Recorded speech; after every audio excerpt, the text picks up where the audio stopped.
Fabrice Langlard. Bonjour. Vous venez de participer à la table ronde Enjeux français et européens. Les économistes peuvent-ils être d'accord? Alors à l'issue de cette session du printemps de l'économie, on a l'impression qu'il y a beaucoup de points qui font consensus chez les économistes. Quels sont néanmoins les points qui sont en débat et qui vous semblent importants aujourd'hui? Aujourd'hui, ce qui fait consensus, c'est de dire à la fois qu'il y a des sujets structurels qui concernent le monde, des spécificités européennes et des spécificités françaises.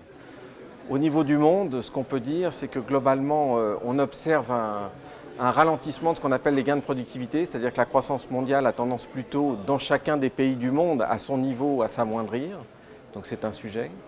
Et le deuxième sujet, c'est évidemment le fait que nous sommes face à une contrainte maintenant climatique qui va transformer en fait notre monde et en particulier notre économie. Ça, c'est le sujet mondial.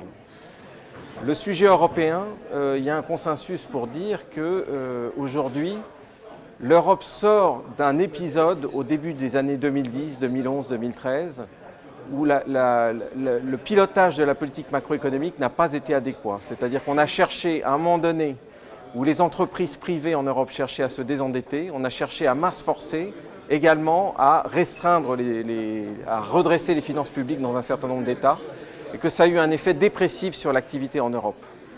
Et ça, ce diagnostic, il est maintenant à peu près consensuel, même si cette phase-là est plutôt maintenant derrière nous. Et puis, il y a la question française, et là, je dirais que le consensus, c'est de dire que la France a des problèmes en termes de compétitivité, on va dire.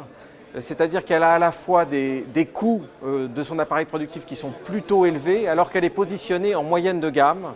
Et donc tout l'enjeu, en fait, c'est d'arriver à sortir par le haut pour la France et à faire en sorte que pour regagner de la compétitivité, on hausse en fait le niveau de formation, le niveau d'éducation en France, d'une part, et qu'on n'investisse pas forcément plus, mais mieux en France.